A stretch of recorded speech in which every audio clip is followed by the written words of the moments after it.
어쨌든 오늘 또 진행 전체는 인공지능 디자인 협회에서 또 이제 전체적인 후원과 진행이 또 이루어졌고요. 인공지능 디자인 협회에서도 이 AI 프로덕트 디자인 과정을 진행하면서 오늘 바이브 코딩과 또 커서 AI, 또 MCP 통해서 클로드랑 피그마를 연동하는 방식들에 대한 업무 전환에 대한 부분들, 교육과 이제 기술 자격 시험들을 같이 진행하고 있으니까 또 필요가 있으시고 관심 있으신 분들은 함께 또 참여하시면은 도움이 되겠습니다.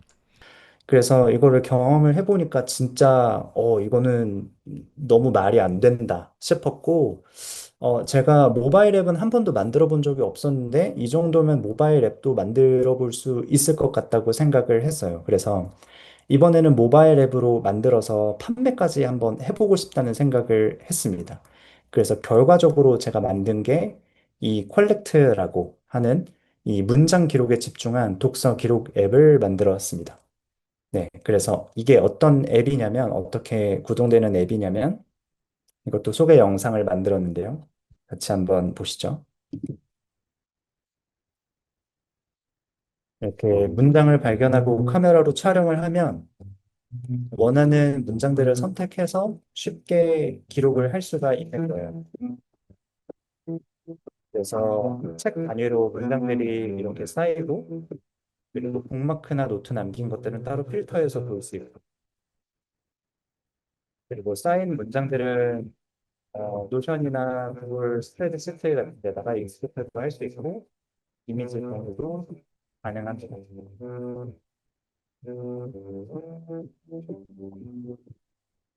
여러 가지 기간의 어떤 그 읽은 책들과 수집한 문장들의 통계를 볼 수도 있고,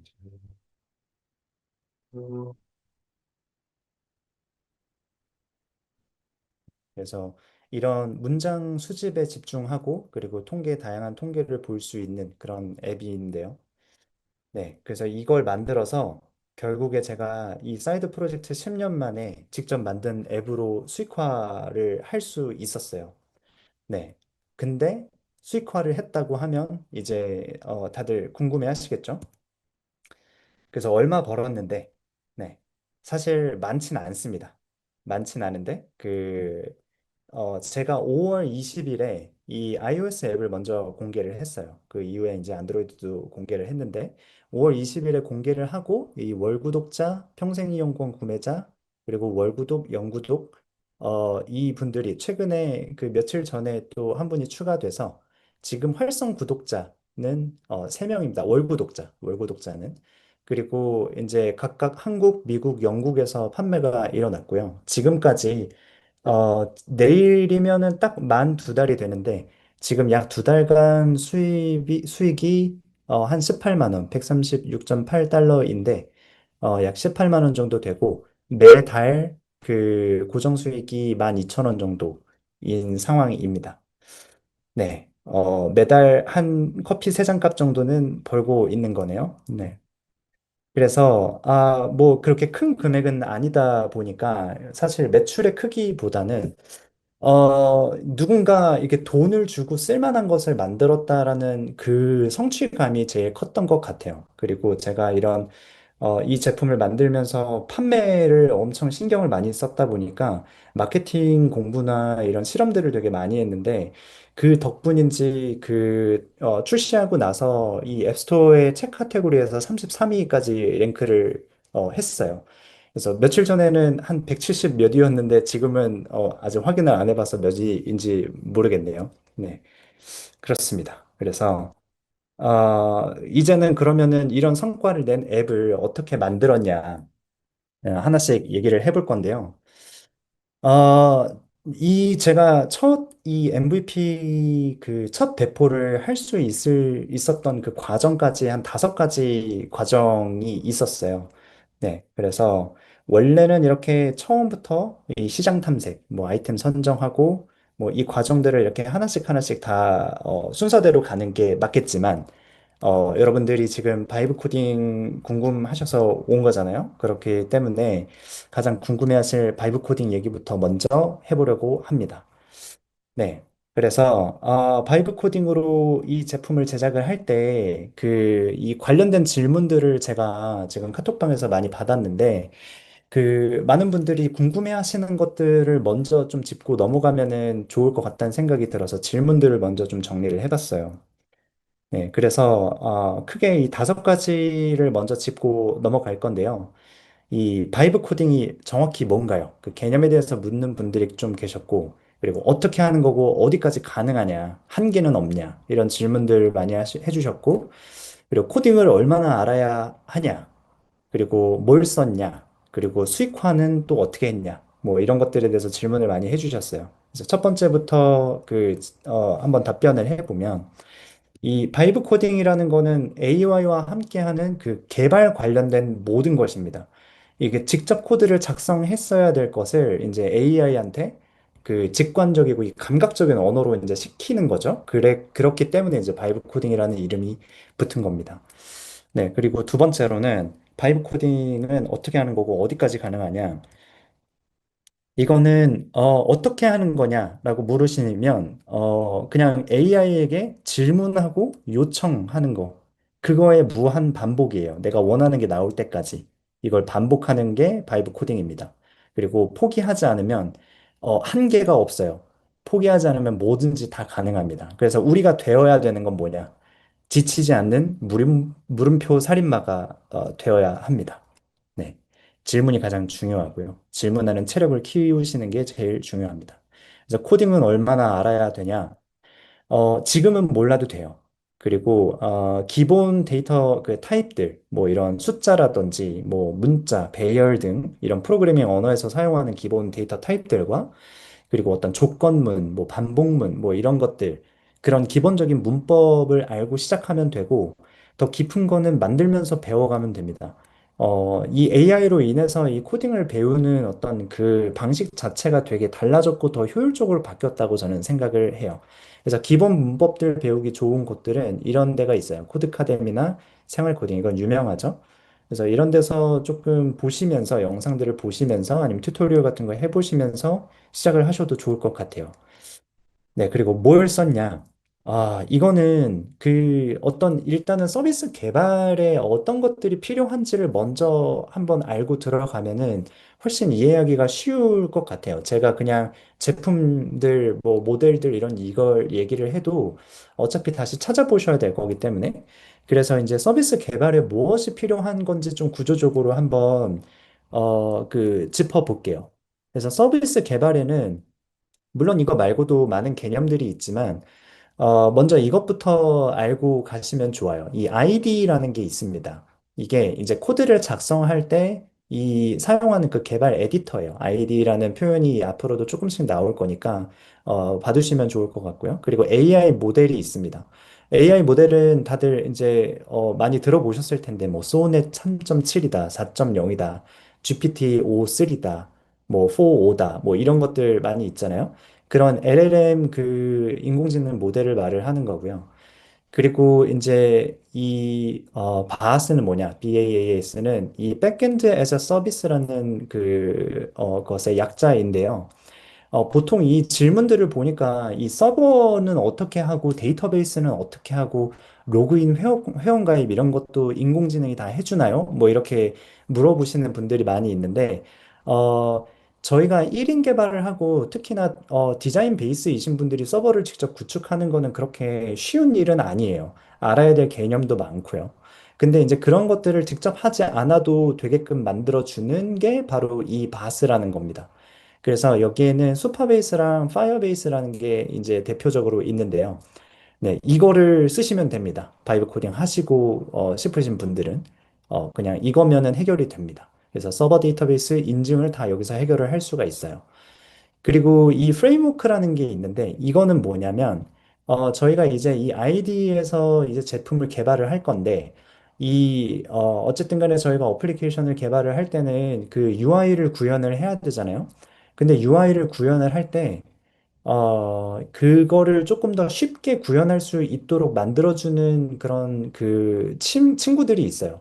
그런 것들이 지금 여기에 적어 놓은 뭐 모바일 같은 경우에는 플러터, 뭐 리액트 네이티브 이런 애들이 있고 웹은 이제 많이들 들어보셨을 이제 리액트, 뭐 뷰, 앵귤러는 옛날 거기는 한데 아무튼 요런 애들이 있습니다.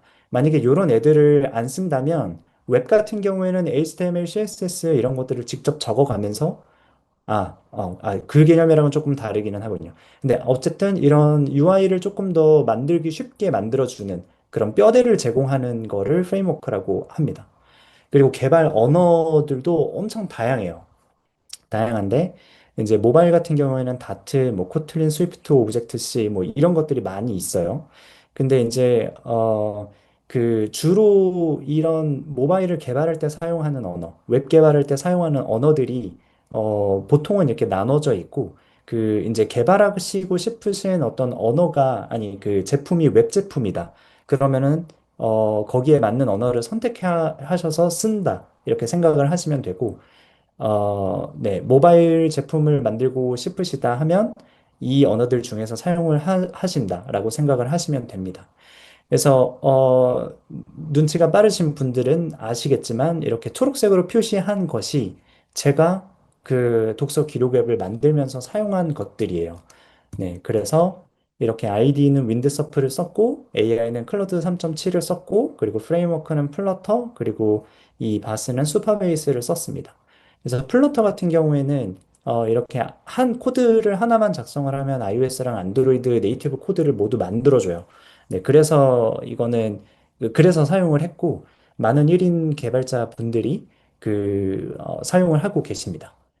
네, 그렇고 다음 질문으로 넘어가면 수익화는 어떻게 하셨냐?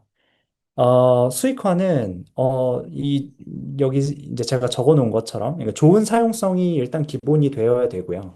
그리고 이제 광고로 조금 귀찮게 하는 거예요. 그래서 이 앱이 좋긴 한데 광고 때문에 좀 귀찮네 하면서 광고 제거 상품을 이제 유도를 하는 거죠. 구매를 하도록. 네, 근데 이제 중요한 건 이렇게 조금 귀찮게 하는데 너무 귀찮게 해서 이탈시키면 안 돼요. 그래서 이탈하지 않게 세밀하게 설계를 해야 됩니다. 그래서 앱을 개발을 할 때는 이런 구글 애드몹이라는 거를 붙이는데 이거를 붙여서 조금 귀찮게 한 다음에 적절한 타이밍에 이렇게 광고 제거 상품을 구매하는 페이월을 띄워서 이제 그 프로플랜을 구매하게 만드는 식으로 수익화 설계를 했습니다. 네. 그래서 이제 본격적으로 이런 백그라운드를 가지고 이제 구체적으로 어떤 과정을 거쳤는지를 이제 살펴볼 건데요. 아, 바이브 코딩이 실제로 어떻게 진행이 되는지를 설명을 해드릴 거예요. 그래서 이 MVP 첫 배포가 가능한 수준까지 이 만든 단계는 크게 이렇게 5가지가 있습니다. 일단 첫 번째로 디자인을 당연히 먼저 준비가 조금 되어야겠죠. 적어도 디자인이 준비되어 있지 않더라도 내가 어느 정도 어떤 앱을 만들고 어떤 페이지 구성으로 만들 것이다 라는 계획 정도는 있으셔야 됩니다. 저는 디자인이 다 준비된 상태에서 시작을 했고요. 그리고 나서 이 MVP 디자인들을 가지고서는 시작을 했던 게 개발 시작하기 전에 일단은 그 챗GPT한테 물어봤어요.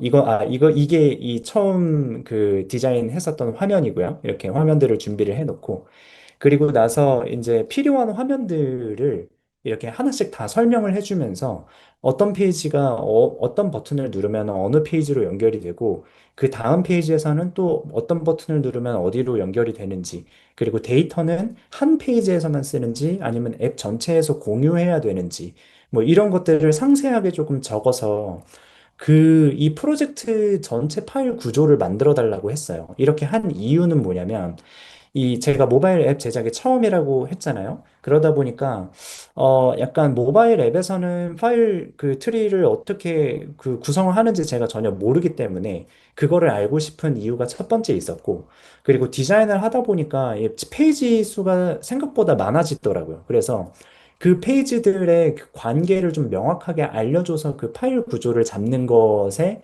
참고를 하게끔 만들었습니다. 네, 그래서 이거를 제가 처음 앱을 만들 때 줬었던 프롬프트가 남아 있어가지고 제가 찍어왔는데, 네, 이런 식이에요. 그래서 이 앱 시작 페이지, 그리고 홈 페이지, 책 페이지, 뭐 이런 그 문장 페이지 이런 것들을 정보들을 다 주면서 이런 식으로 그 네, 질문을 합니다. 그래서 이런 페이지 정보들을 쭉 주면서 여기에 맞는 구조를 알려줘 하면 이렇게 트리를 그려줘요. 그리고 이 트리를 그대로 복사해서 그 개발 에디터 ID라고 했죠. 거기다가 넣고 그대로 이 앱의 프로젝트를 재구성해줘. 이렇게 하면 그 ID가 이제 그 명령을 받고 다시 폴더 트리를 다시 그려주는 거예요. 그런 식으로 첫 틀을 잡고 시작을 했습니다. 그리고 이제는 폴더 트리들은 딱 구조가 잡혔고 각 페이지 파일들도 다 만들어져 있으니까 이제 각각의 페이지는 이미 디자인되어 있는 게 있으니까 걔네들을 스크린샷을 하나씩 찍어가면서 각 페이지들을 완성하는 거예요. 기능을 하나씩 부셔 나가는 거죠. 그래서 AI 그 개발 에디터에다가 디자인 화면을 주고 이대로 구현해줘. 이렇게 하면 분명히 이상하게 디자인을 해줘요. 이상하게 구현을 해주기 때문에 걔네들을 직접 하나씩 보면서 조정하는 과정이 필요합니다. 그리고 그 조정하는 과정에서 이해되지 않는 거는 무한 질문을 하는 거예요. 네, 이것도 제가 예시를 가지고 왔는데, 제가 그때 당시에 썼었던 거는 없어가지고, 제가 이번에 최근에 이런 그 독서 기록 앱에 이런 독서 캘린더를 그 업데이트 하려고 지금 준비 중이에요. 그래서 그거를 예시로 가지고 왔고요. 그래서 독서 캘린더라는 건 뭐냐면 이 캘린더에 어떤 특정 날짜에 수집한 어떤 문장이 있으면은 그 개수를 표시해주고 완독한 책이 있으면 그 책의 평점을 같이 이제 표시를 해주는 거예요. 그 독서를 하시는 분들은 이거를 되게 중요하게 생각을 하시더라고요. 그래서 어떻게 구현이 되는지를 제가 보여드리면 이렇게 스크린샷을 찍습니다. 그리고 이게 그 아이디예요. 윈드서프라는 아이디인데 여기 채팅에 이렇게 쓰는 거예요. 이 파일에 이미지로 첨부한 그 달력 형식의 어떤 그 캘린더를 만들어 달라. 그럼 얘가 이제 막 일을 하죠. 이렇게 코드를 막 작성해 줍니다. 왼쪽에 보면 지금 달력이 생겼죠? 근데 디자인한 달력이랑 조금 달라요, 형태가. 그래서 왜 여기 책이 안 나오냐고 지금 뭐라고 하면서 책 나오게 해달라고 그 명령을 내리는 과정이에요. 갑자기 숫자가 커졌죠? 이런 식으로 에러가 나요. 그래서 왜 갑자기 숫자 커졌니? 고쳐줘. 이러면서 그 계속 조금씩 디자인에 더 가까워질 수 있도록 지금 이제 책이 나왔죠? 네, 클릭하니까 그 책의 구체적인 목록들도 확인할 수 있는 화면이 이제 구현이 됐습니다. 그래서 이런 식으로 계속 조정을 해나가면서 어, 계속 질문하고 요청하는 것의 무한 반복입니다. 이런 식으로 그 제품의 완성까지 가는 거예요. 네, 그래서 이런 식으로 기능을 하나씩 다 부셨다면, 그러면은 이제는 그 핵심 기능들이 다 준비가 됐으니까, 이 온보딩에서부터 결제까지 그 경험을 얼마나 매끄러운지 그거를 점검을 하면서 약간, 얘는 필요 없을 것 같은데, 이런 것들은 제거를 하면서 그거를 굉장히 깔끔하게 다듬는 그런 경험을 다듬는 작업을 합니다.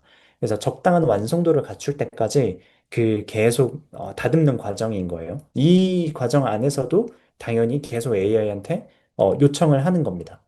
네, 그리고 나서 이것까지 완성이 다 됐다. 그러면 그때 마지막에 이제 핵심 기능 외에 필요한 사항들이 있어요. 예를 들면 나는 광고를 붙일 거야. 그러면은 구글 애드모비랑 연결도 해야 되고 스토어에다가 만약에 뭐 월 구독 상품이나 연 구독 상품 뭐 이런 것들을 넣고 싶다. 그러면 이제 앱스토어랑 또 연결을 해야 되고 그래서 이런 기능과 완전 직접적인 관련은 없지만 필요한 것들, 그런 것들을 챙겨서 마무리를 하면 이제 배포가 완료가 되는 겁니다. 근데 이거 외에도 제가 그 AI한테 이런 질문하는 것들이 되게 다양해요. 이렇게 결제 관련된 서비스 연결 어떻게 하니? 그리고 뭐 앱스토어 결제 상품은 어떻게 연동하니? 그리고 뭐 광고를 붙일 건데 그 광고 타입도 굉장히 많아요. 그래서 광고 방식은 또 어떤 게 적합하니 이런 것들도 물어보고 심지어 처음에 이름 정할 때도 물어봤습니다. 그래서 퀄렉트라는 이름을 정할 때 원래는 가제였는데 그대로 공식 이름이 되어 버렸어요. 아무튼 이런 브랜딩 관련된 그런 질문들도 많이 하고요. 그래서 제가 앱을 만들면서 질문했던 모든 리스트예요, 이게. 그러니까 사실상 서비스를 만들면서 고민되는 모든 걸 그냥 AI한테 다 질문하고 그러면서 하나씩 정해 나간다고 보시면 됩니다. 네, 엄청 많죠? 네. 네, 그렇습니다. 그래서 바이브 코딩으로 이 간단한 것 이상의 제품을 만드는 거 무조건 가능합니다. 제가 만든 제품도 사실 간단한 제품은 아니거든요. 근데 딱 두 가지만 명심하시면 됩니다. 코딩을 배울 마음으로 하시면 좋겠어요. 왜냐면 코딩을 전혀 모르는 상태로는 정말 간단한 거는 만들 수 있겠지만 사실 그 이상 넘어가면 좀 어려워요. 왜냐면 이제, 어디가 잘못됐는지 정확히 알고 있다면, 그리고 어디가 잘못될 것 같은지 미리 예상할 수 있다면, 그러면은 이제 뭐, 어떤 문제가 있는 것도 예방을 할 수도 있을 거고, 문제가 생기더라도 금방 고쳐서, 내보낼 수 있겠죠. 그러니까 사실 운영을 할 때는 이런 고객의 부정적인 피드백을 빨리 해결을 해주는 게 되게 중요한데, 네, 그런 측면에서는 코딩을 잘 아는 게 확실히 유리하겠죠. 못한다라는 건 아닙니다. 그 코딩을 배우지 않아도 할 수는 있겠지만 어려움은 있을 것이다. 라고 생각을 하고요. 그리고 AI와의 뭐 대화. 보시면 알겠지만 제가 무한 질문과 요청이라고 했잖아요. 그렇기 때문에 지치더라도 절대로 포기하시면 안 돼요. 포기하는 순간 바이브 코딩은 거기서 끝나는 거라고 보시면 됩니다. 네. 그래서 바이브 코딩으로 앱을 만드는 그 전반적인 과정을 설명을 드렸었는데 어느 정도 해소가 되셨는지 모르겠어요. 네. 그래서 일단 전달하려고 했었던 그 첫 번째 다시 목차로 한번 돌아가 보겠습니다.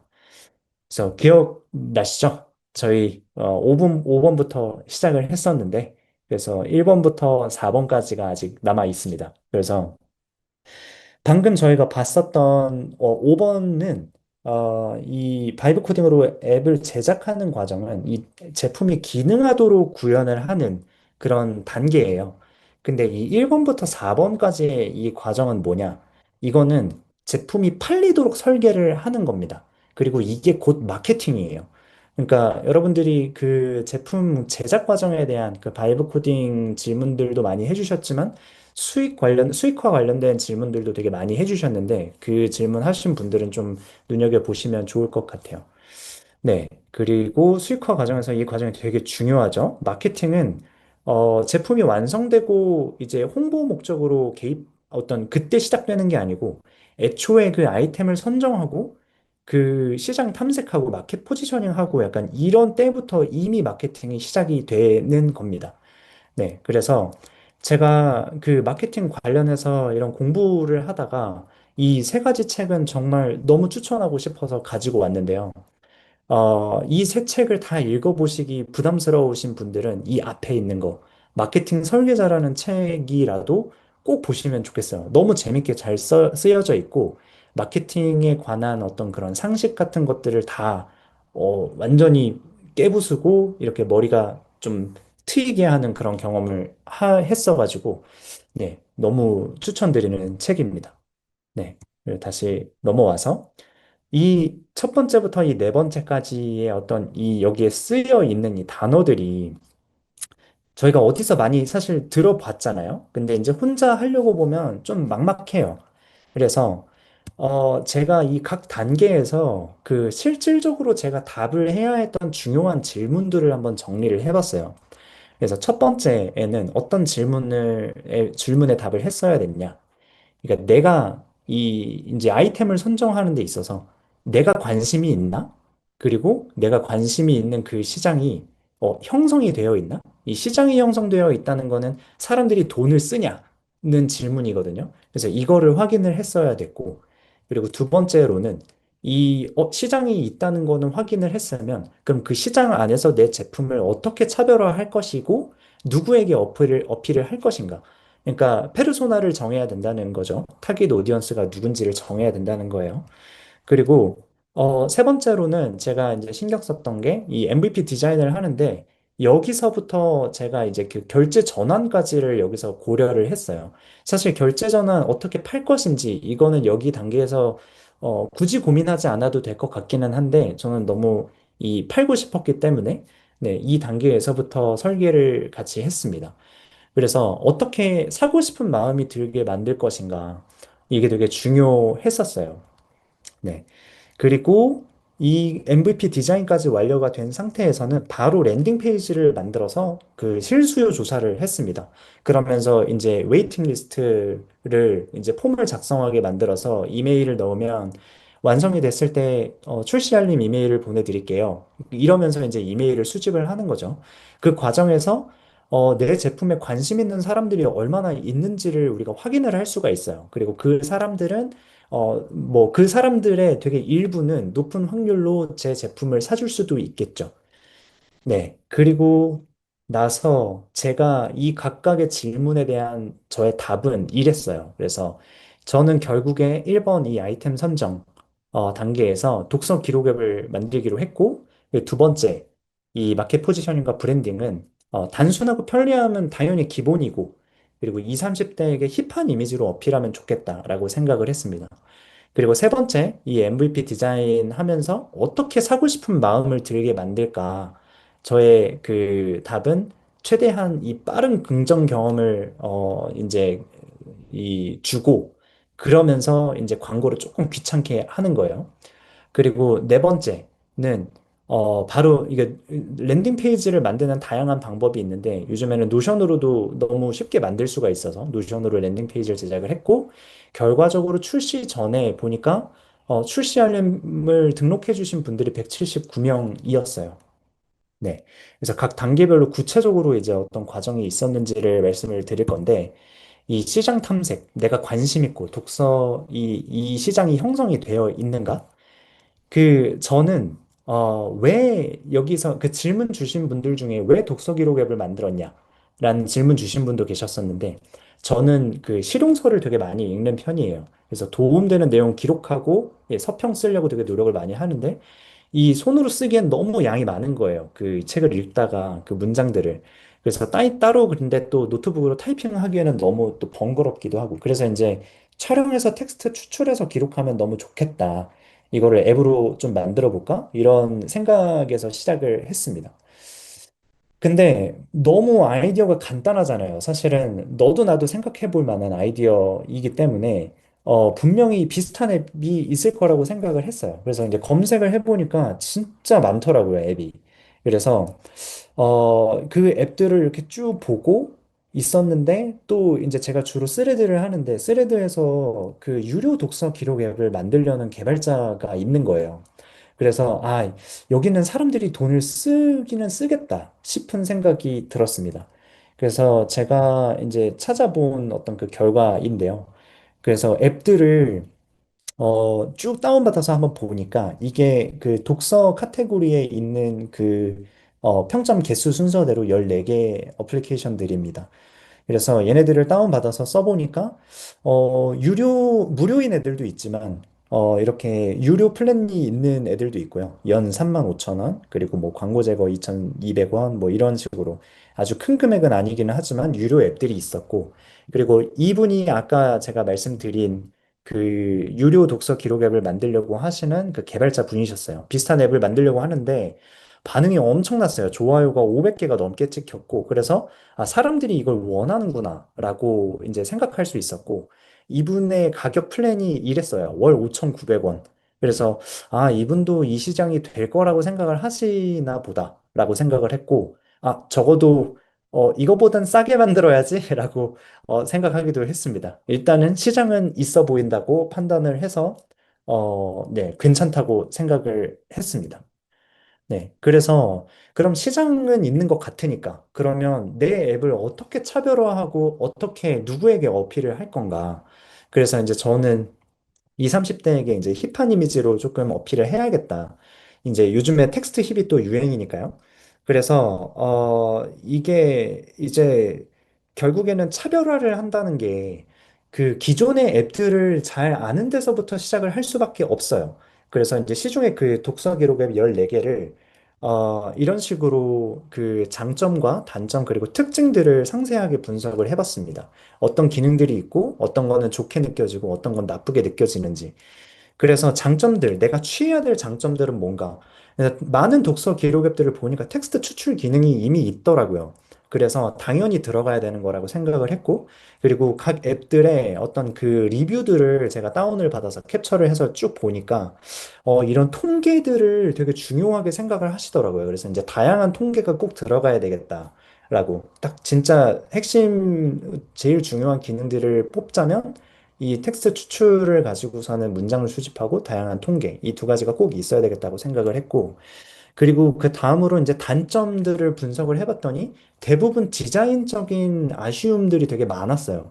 그래서 너무 디자인 자체가 그냥 올드해 보이거나 아니면은 너무 메뉴가 많아서 복잡하게 느껴진다거나 네, 그런 것들을 제가 디자이너다 보니까 내가 디자인적으로는 조금 더 이제 강점으로 가져갈 수 있는 부분이라고 생각을 했고 그래서 저의 결론은 이 문장 수집하는 거 그리고 다양한 통계를 기준으로 단순하고 깔끔하기만 해도 경쟁력이 있겠다 싶었습니다. 네. 그래서 이런 생각을 가지고서는 바로 MVP 디자인에 들어가요. 그래서 여기서 아까 말씀드린 대로 저는 이 디자인을 하는 그 단계에서부터 결제 전환을 어떻게 시킬 건지 또 같이 고려를 해서 넣었습니다. 그래서 최대한 빠르게 긍정 경험을 이제 주고 그리고 광고를 조금 귀찮게 이것이 저의 그 수익화 어떤 그 방식이고요. 근데 사실은 이제 제 앱에서는 이제 긍정적인 경험이라는 게 이 문장 수집을 최대한 빨리 경험하게 만들어야 되는 거다 보니까 그 중간중간에 꼭 필요하지 않은 것들은 제거하려고 노력을 했어요. 그리고 문장 수집 접근성을 최대한 높이는 거죠. 그래서 저는 이제 일단 1차적으로는 가입 장벽을 없애야겠다. 가입을 안 하고도 경험을 해볼 수 있게끔 만들어야 되겠다고 생각을 했고 네. 그래서 그때 아까 보여드린 이 MVP 디자인에서 그 문장 수집 과정을 제가 좀 예쁘게 정리를 해보면 대충 한 8단계로 나뉘어요. 그래서 이제 가입 화면인데 여기가 가입하지 않고도 일단 써볼 수 있는 옵션이 있고요. 그래서 처음에 앱을 접하는 사람들이 가입하는 거에 대한 거부감이 있는 것 같아서 그런 심리적인 장벽을 없애려고 이 옵션을 좀 필수로 넣었고 그리고 이렇게 들어오면 바로 새로운 책을 추가를 할 수 있게끔 했어요. 그리고 새로운 책을 읽는 중으로 추가를 하면 여기서 이 메인 페이지에 이렇게 책이 추가가 되고, 그리고 문장 수집 버튼이 항상 그 엄지손가락에 닿는 위치에 있습니다. 크게 있어요. 그래서 얘를 누르면 사진을 찍고, 내가 원하는 문장을 드래그를 하고, 이제 수집 완료를 누르면 추출이 되는 그런 방식인데, 제가 이제 구현이 완료된 다음에 테스트를 해보니까 이 핵심 경험까지 처음 회원 가입을 하고, 그러니까 그 로그인 페이지에서부터 이 추출 완료까지 약 40초가 걸리더라고요. 가장 빠르게 하면. 네. 그리고 이제는 핵심 경험을 사람들이 많이 그 경험을 하면서 앱의 효용을 느끼면 자주 쓸 건데, 그때 이제 광고를 조금 귀찮게 하면서 사게 만들어야 돼요.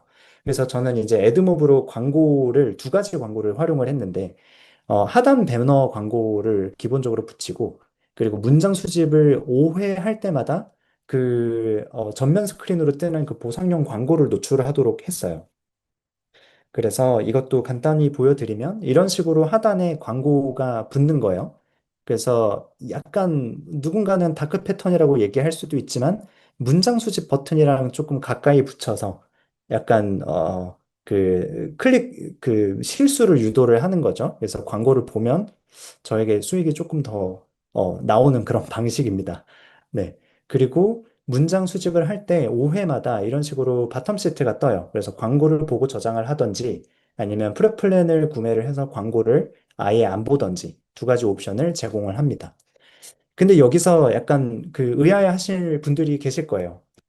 과연 5회가 적절한가? 사실 저도 이 부분이 되게 그 고민이 많았었는데, 아직 잘 모르겠는데, 지금 저희 사용자들의 데이터를 볼 때는 그 평균적으로 3.5회 정도씩 문장 수집을 하고 계신 것 같아요. 그래서 5회가 나쁜 숫자인 것 같지는 않은데, 앞으로 데이터 수집하는 거를 조금 보면서 그 조정이 좀 필요할 수도 있겠다 생각을 지금 하고 있습니다. 네. 그리고 이렇게 MVP 디자인이 다 완료가 된 다음에는 바로 랜딩 페이지를 만들어서 사용자들이 실제 내 가설에, 내 앱에 얼마나 반응을 하는지를 봐야 돼요. 내가 이런 문제를 느꼈고 이런 해결책을 생각하고 있는데 너 이거 말이 되는 것 같아? 약간 이렇게 질문을 하는 거예요. 그래서 노션으로 랜딩 페이지를 만들어서 이제 뿌렸습니다. 그래서 랜딩 페이지는 약간 이런 식으로 구성이 되어 있어요. 그래서 이 앞에서 이제 저의 간단한 소개를 하고요.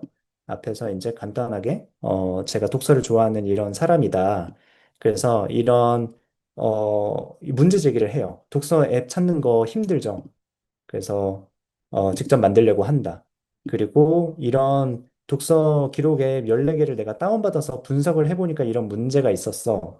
그리고 내가 이런 해결책이 있는데 어때? 괜찮아 보여? 이런 식의 말을 하는 거예요. 그래서 앞에서는 내가 아무도 내가 누군지 모르니까 저의 말을 믿게 만들려면 초반에는 이제 그 신뢰도를 조금 쌓아야 돼요. 그래서 이제 앞쪽에 약간 문제 제기하고 내가 이런 노력들을 했다. 이런 것들을 좀 밝혀주는 게 좋고, 그리고 마지막에는 이런 식으로 내 아이디어가 마음에 들면 출시에 알림을 등록을 해달라. 이렇게 노션에는 탈리라는 그 폼을 이렇게 폼으로 맨 마지막에 이렇게 입력할 수 있게끔 만드는 그 탈리라는 서비스가 있어요. 얘를 연동을 노션이랑 시키면 여기에 입력된 이메일이 이제 저의 노션 페이지에 이렇게 차곡차곡 쌓이게 됩니다. 네, 그래서 이렇게 노션 페이지를 만들어서 스레드에 그리고 디스콰이엇이라는 이제 메이커들이 모이는 공간이 있어요. 그리고 거기다가도 올리고 그리고 제가 속해 있는 수많은 단톡방에다가 마구마구 뿌렸는데 여기서 주의하실 거는 뭐냐면, 이 타겟 오디언스가 있는 곳에다가 뿌리셔야 돼요. 그냥 아무 곳에다가 다 뿌리시면 안 되고, 일단은 제 타겟은 누구냐면, 일단 젊은 층인데 책을 읽는 사람들이어야겠죠. 그래서 열심히 사는 사람들은 책을 읽을 거다라고 생각을 했기 때문에, 제 스레드 팔로워들은 다 인디에커들이 주로 계시고 되게 열심히 사시는 분들이에요. 그리고 디스콰이엇에도 메이커분들은 보통 열심히 사시고, 그리고 이런 AI 저희 그 커뮤니티 분들도 열심히 사시고, 그리고 이제 다른 열심히 사는 분들이 모여 있는 단톡방에다가는 그냥 다 뿌렸습니다. 네. 그래서 이런 노력의 결과로 이제 랜딩 페이지를 공개하자마자 3일 만에 그 알림 신청하신 분이 100명을 돌파를 했어요. 근데 사실 100명이면 충분한 건지 잘 모르겠는 거예요. 이게 수요가 검증이 될 충분한 숫자인지. 근데 사실 저는 50명 정도만 모여도 만들려고 했었기 때문에 100명 정도면 저한테는 이거는 무조건 만들어야 되는 그런 상황이었습니다. 네, 그래서 이렇게 출시 전까지 계속 그 폼을 열어놨는데 최종적으로 제가 출시 직전에 확인해 보니까 179명이 출시 알림 등록을 해주셨습니다. 네, 그리고 나서, 그 다음은 이제 수요까지 검증이 됐으니까, 아까 처음에 제가 말씀드렸었던 바이브 코딩이 그 뒤로 시작이 된 거예요. 네, 그리고 이 모든 과정을 제가 계속 SNS에다가 계속 공유했어요. 이게 마케팅의 일환인 건데, 이 제작 과정부터 계속 제 오디언스들이랑 관계를 계속 형성을 하는 거예요. 네, 그래서 사람들한테 계속 노출을 시키는 거죠. 그래서 제가 처음에 디자인을 할 때, 그리고 어디 카페 가서 제작하는 그 과정도 찍고, 그리고 앱이 지금 어느 정도 제작 단계까지 왔는지 이런 것도 공유하고, 디자인 변경 사항, 뭐 어떤 게 고민이다, 그리고 심사 지금 들어갔다, 이런 과정들을 하나씩 하나씩 계속 다 알리는 거예요. 그래서 나 있다, 나 여기 있어, 계속 알려주는 거예요. 그래서 적극적으로 사람들이 반응하지 않더라도 약간 계속해서 이거를 알리다 보면 사람들 눈에 계속 많이 띄는 게 중요합니다. 네, 그래서 그 출시 알림 등록하신 179분과 제가 SNS나 이런 단톡방이나 이런 데다가 많이 공유한 결과 앱을 공개를 하자마자 33위까지 올라갔어요. 그래서 이게 결국에 계속 쉬지 않고 저를 바깥으로 이제 노출을 한 결과인 거죠. 그래서 출시 알림을 하고 나서 제가 가지고 있었던 제 포스팅 중에서, 스레드 포스팅 중에서 제일 높은 뷰수를 기록을 했어요. 그리고 5.4KB, 5,400명이 봤다는 거죠. 그리고 좋아요가 136개나 찍혔고요. 그리고 책 카테고리에 33위까지 올랐습니다.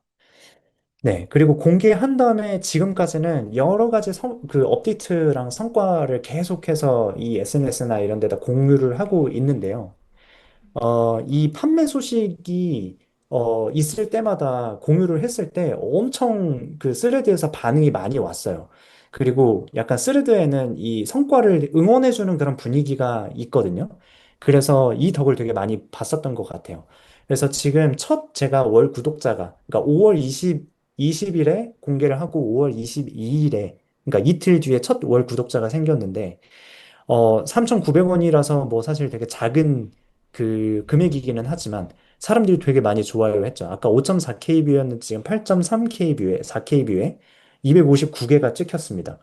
그리고 나서 얼마 뒤에 평생 이용권 구매자가 나타났어요. 79,000원짜리가 팔렸는데 그때는 더 폭발적이었어요. 25K. 그러니까 25,000명이 받고 471개가 찍혔습니다. 그리고 이때마다 앱이 바이럴 될 때마다 순위가 50위 안쪽으로 계속 들어갔어요.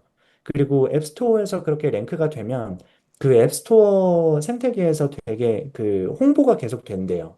그래서 사용자들한테 계속 노출이 돼서 아마 그 영향이 있지 않았나 싶습니다. 그리고 계속 제가 그 기능들을 업데이트하고 있는데 이 오른쪽에 여기에 그 초록색으로 그 표시를 한 것이 사용자가 요청한 기능들이에요. 그래서 여태까지 한 11개 큰 업데이트들을 했었고, 그중에서 그 초록색으로 표시한 사용자 요청 기능들을 업데이트를 했었는데, 이거를 업데이트를 할 때마다 이거를 마케팅 컨텐츠로 활용을 계속 하는 거예요. 그래서 어, 약간 이런 식으로 요청이 옵니다. 되게 많은 채널들로 와요. 앱을 공개를 제가 인스타그램에서도 하고, 그리고 스레드에서도 했는데, 스레드에서 이렇게 해외에도 다운받을 수 있게 해주세요. 그리고, 문장 수집 경험을 이렇게 바꿨으면 좋겠어요. 그리고 스토어 리뷰에서는 또 카테고리 자동으로 지정을 할 수 있게끔 해주세요. 뭐, 라이트 모드 만들어주세요. 문장 내보내기 해주세요. 뭐, 이런 요청들이 오는데, 이런 요청들이 있을 때마다 이것들을 노션 그 투두에다가 다 정리를 잘 해놓고 이게 업데이트 될 때마다 이렇게 멘션을 주는 거예요. 이걸 요청한 사람들한테 다. 그래서 이 과정이, 어, 이 과정으로 인해서 그 사용자가 저희 앱과 저와 조금 더 깊은 관계가 형성되어 있다라는 거를 이제 느끼게 하고 팬을 만드는 그 과정인 거예요. 그래서 계속 접점을 만들면서 관계를 만들어 나가는 겁니다. 네. 그래서 지금, 이제 앞으로 할 거는 제가 이제 더 큰 시장을 목표로 하고 있어요. 지금, 미국 시장, 그러니까 영어권 시장이 아무래도 더 크다 보니까 그쪽에 이제 페이드 마케팅이나 컨텐츠 마케팅에 조금 더 집중을 하려고 하는데, 네. 그래서 더 큰 영어권 시장에서 지금 제가 한 달에 12,000원밖에 못 벌고는 있지만, 조금 더 이런 마케팅을 더 잘해서 월 100만 원 정도는 독서 기록앱에서 나올 수 있게 만들면은 좋겠다라는 생각을 가지고 계속 작업을 하고 있습니다. 네. 그래서, 여기 계신 분들도 바이브 코딩이 많이 궁금하셔서 오셨을 테니까, 이제, 이런 것들을 좀 해보고 싶으신 디자이너 분들께 제가 드리고 싶은 말씀이 있는데, 결국에 저는 우리는 그 나만의 것을 가져야 된다고 생각을 해요. 그래서 AI가 이제 발전을 하고 점점 팀 규모는 작아지겠죠. 그래서 이제 뭐 막 5명이 하던 일을 한 명이 하니까. 네, 그래서 그 기준을 이런 회사 혹은 뭐 채용 시장에 두지 말고 내 걸 어떻게 만들 수 있을지 그런 거를 고민을 정말 해야 될 때가 아닌가라고 생각을 합니다. 그래서 나만의 것을 갖기 위해서는 제가 제일 중요하게 생각하는 건데 디자인을 좀 덜 해야 될 것 같아요. 그리고 그 시간에 이제 마케팅과 바이브 코딩을 해야 될 것 같고 그리고 사용성 너무 좋죠. 너무 중요한데, 그거 정말 핵심적인 그 사용성에는 그만큼 투자를 해야 되겠지만, 그게 아니라면 그 외의 시간에는 또 판매에 집중하는 그런 태도도 필요하다고 생각을 합니다. 그리고 무엇보다 중요한 건 절대 포기하지 않는 게 제일 중요한 것 같아요. 네. 그래서, 오늘 준비한 내용은 여기까지고요. 제가 혹시라도 그 프레젠테이션이 그 나중에 좀 궁금하실 분들이 계실 것 같아서 프레젠테이션 링크도 제가 QR로 준비를 했습니다. 그래서 언제든지 들어오셔서 보시면 될 것 같고요.